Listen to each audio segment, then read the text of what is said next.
कानपुर की एक तंग गली में, जहां हर सुबह साइकिल की घंटियों, ऑटो के हॉर्न और घरों से उठती चाय की खुशबू लोगों को जगाती थी, वहां एक छोटे से टीन की छत वाले घर में रहता था राम प्रसाद। उसका जीवन सादा था। एक पुराना ऑटो जिसका इंजन हर बार खड़खड़ाता, और एक छोटा सा परिवार जिसमें थी उसकी पत्नी लक्ष्मी, बेटी सृष्टि और बूढ़ी मां सरस्वती। राम प्रसाद हर सुबह अपनी चाय का प्याला थामे सवारी की तलाश में निकलता। उसकी जिंदगी में न तो ज्यादा पैसे थे, न ही कोई बड़ा सपना, बस एक ईमानदार दिल और मेहनत की कमाई। लक्ष्मी घर संभालती, कभी कभी पड़ोसियों के बर्तन धोकर कुछ अतिरिक्त पैसे जोड़ लेती, सृष्टि स्कूल की किताबों में खोई रहती, और सरस्वती मां मटके से पानी भरते हुए पुरानी कहानियां सुनाया करती। सब कुछ सामान्य था, लेकिन एक दिन उस गली में कुछ ऐसा हुआ जो किसी ने नहीं सोचा था। एक चमचमाती काली लैंड रोवर गाड़ी उस तंग गली में आकर रुकी। ऐसी गाड़ी उस मोहल्ले में पहले कभी नहीं देखी गई थी। गाड़ी से 3 लोग उतरे। सभी के कपड़े इतने साफ और महंगे कि पूरा मोहल्ला खिड़कियों और दरवाजों से झांकने लगा। उनके चेहरों पर गंभीरता थी, चाल में आत्मविश्वास और आंखों में कुछ ढूंढने की बेचैनी। वे सीधे राम प्रसाद के घर की ओर बढ़े। राम प्रसाद, जो बाहर बैठा चाय पी रहा था, एक पल को ठिठक गया। उसने डरते हुए पूछा, कौन है आप लोग, क्या बात है? एक व्यक्ति ने शांत लेकिन गहरी आवाज में कहा, क्या आप राम प्रसाद हैं? राम प्रसाद ने सिर हिलाया। हाँ, मैं ही हूं, लेकिन बात क्या है?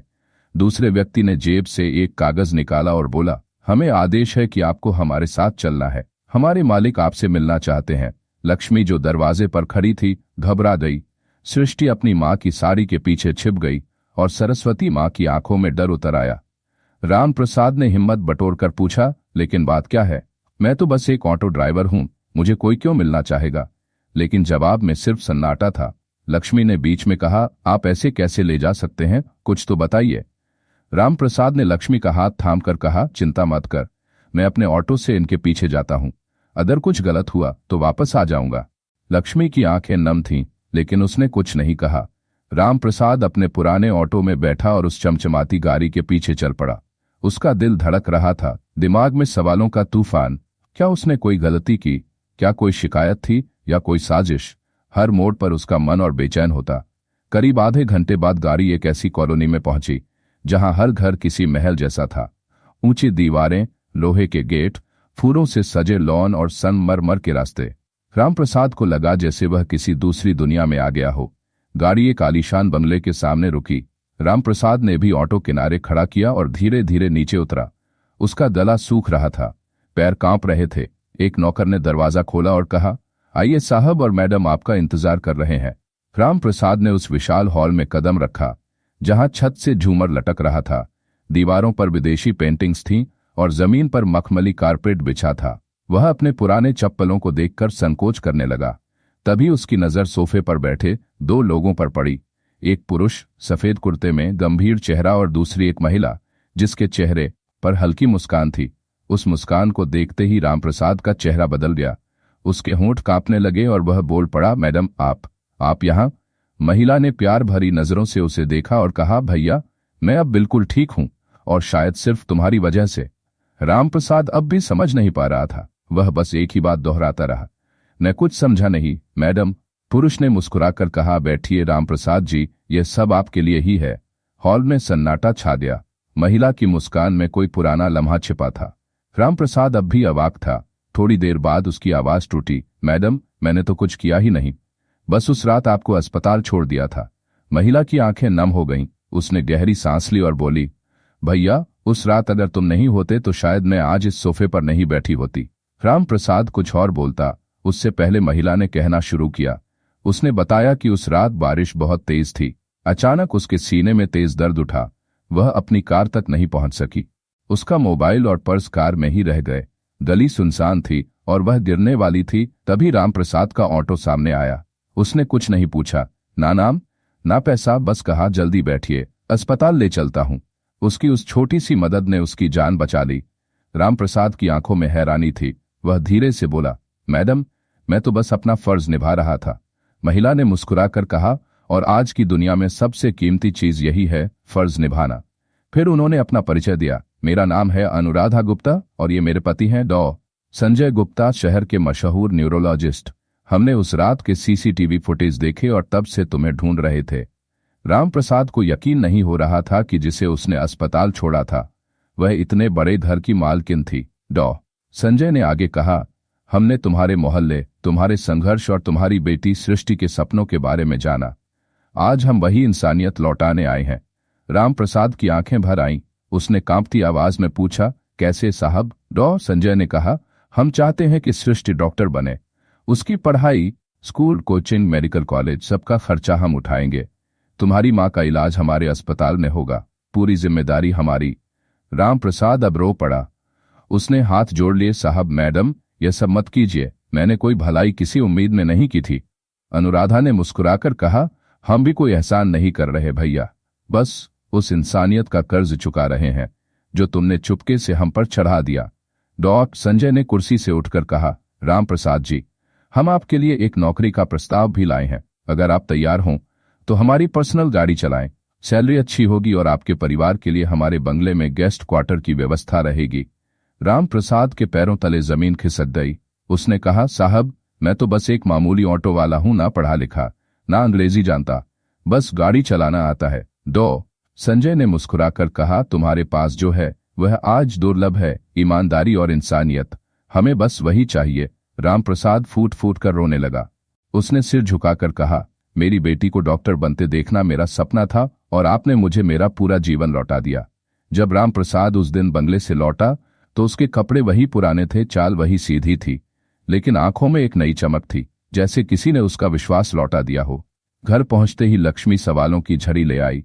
क्या हुआ? कौन थे वो लोग? कहाँ गए थे तुम? और रो क्यों रहे हो? रामप्रसाद ने कुछ नहीं कहा, बस सृष्टि को गोद में उठाया और सीने से लगाकर बोला, बेटिया, तेरा सपना अब सपना नहीं रहा। आज से तेरा रास्ता शुरू हो गया। लक्ष्मी कुछ समझ नहीं पाई, लेकिन सरस्वती माँ ने सब समझ लिया। उन्होंने आसमान की ओर देखा और धीरे से आंखें बंद कर लीं, जैसे किसी अनदेखे भगवान को धन्यवाद दे रही हों। जब रामप्रसाद ने सब बताया तो लक्ष्मी अचंभित रह गई। उसने बस एक ही बात कही, क्या सच में कोई अमीर इतना बड़ा दिल रख सकता है? रामप्रसाद ने मुस्कुराकर जवाब दिया, दिल दौलत से नहीं, इंसानियत से बड़ा होता है। कुछ ही दिनों में सब बदल गया। डॉ. संजय ने अपने बंगले के गेस्ट क्वार्टर को तैयार करवाया, जहां रामप्रसाद का परिवार रहने लगा। एक साफ सुथरा कमरा, छोटा सा किचन, टेबल, कुर्सी, अलमारी और सृष्टि के लिए एक स्टडी कॉर्नर। लक्ष्मी, जो पहले दूसरों के घरों में बर्तन धोती थी, अब अपने किचन में रोटियां बेलती थी, बिना किसी डर के। सरस्वती माँ, जिनके हाथ कांपते थे, अब डॉक्टर की निगरानी में थीं और बगीचे में पौधों को पानी देते हुए मुस्कुराती थीं। रामप्रसाद अब डॉ. संजय की चमचमाती इनोवा चलाता था। हल्की ये सबटाइटल यूनिफॉर्म में, सीधा बर्ताव और सबसे जरूरी सम्मान। हर सुबह वह गाड़ी तैयार करता, डॉक्टर कोते संजय को क्लिनिक छोड़ता, अनुराधा मैडम को उनके सामाजिक कार्यों के लिए ले जाता और शाम को लौटकर सृष्टि से पूछता, बेटिया, आज क्या पढ़ा? सृष्टि मुस्कुराकर जवाब देती, पापा, आज सीखा कि दिमाग कैसे काम करता है। एक दिन मैं भी किसी का इलाज करूंगी, जैसे आपने किसी की जिंदगी बदली। रामप्रसाद की आंखें हर बार नम हो जातीं, लेकिन अब ये आंसू संतोष के थे।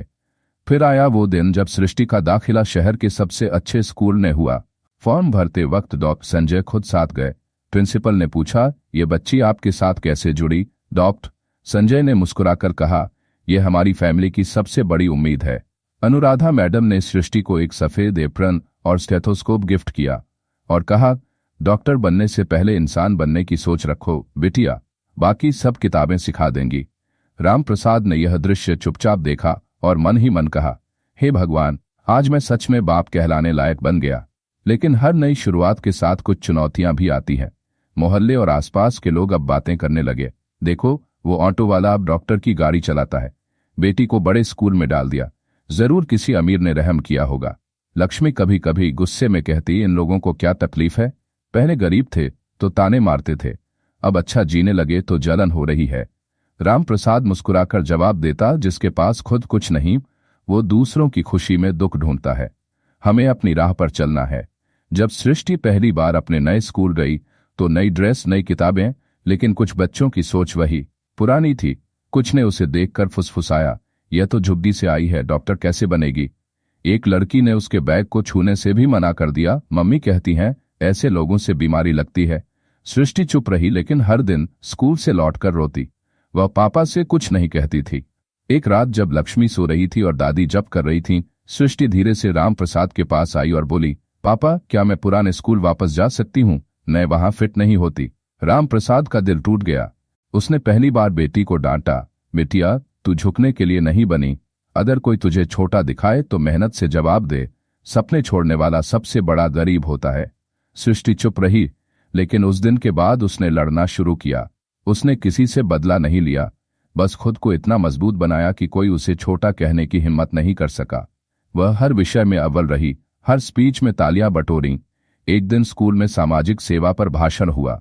सृष्टि मंच पर गई और बोली, मुझे गर्व है कि मैं उस इंसान की बेटी हूं जो कभी ऑटो चलाता था। जब एक महिला की जान बचाने की बात आई तो उन्होंने पैसे वाले की तरह नहीं, इंसान की तरह काम किया। मेरे पापा की ईमानदारी ने मेरी जिंदगी बदली। ऑडिटोरियम तालियों से गूंज उठा। संजय और अनुराधा वहां बैठे थे, उनकी आंखें भी नम थीं। समय बीता। सृष्टि ने मेडिकल एंट्रेंस में टॉप किया। एक दिन उसे और रामप्रसाद को एक बड़े सम्मान समारोह में बुलाया गया, जहां आम लोगों की असाधारण कहानियां सुनाई जाती थीं। मंच पर रामप्रसाद और सृष्टि को मान्यता पदक से सम्मानित किया गया। तालियों की गूंज में रामप्रसाद ने कांपती आवाज में कहा, मैं कोई बड़ा आदमी नहीं, बस एक इंसान हूं। उस रात मैंने किसी को गिरते देखा और थाम लिया। आज मेरी बेटी डॉक्टर बनने वाली है, इससे बड़ा कोई इनाम नहीं। सृष्टि ने माइक लिया और बोली, अगर उस रात पापा ने कुछ मांगा होता तो शायद मैं आज यहां न होती। मेरे पापा ने सिर्फ एक जान नहीं बचाई, उन्होंने मेरी जिंदगी को मायने दिए। सबकी आंखें नम थीं। कहानी पूरी थी, लेकिन इसका असर अभी बाकी था। जिंदगी कभी कभी ऐसा मौका देती है जहां एक छोटा सा फैसला किसी की तकदीर बदल सकता है।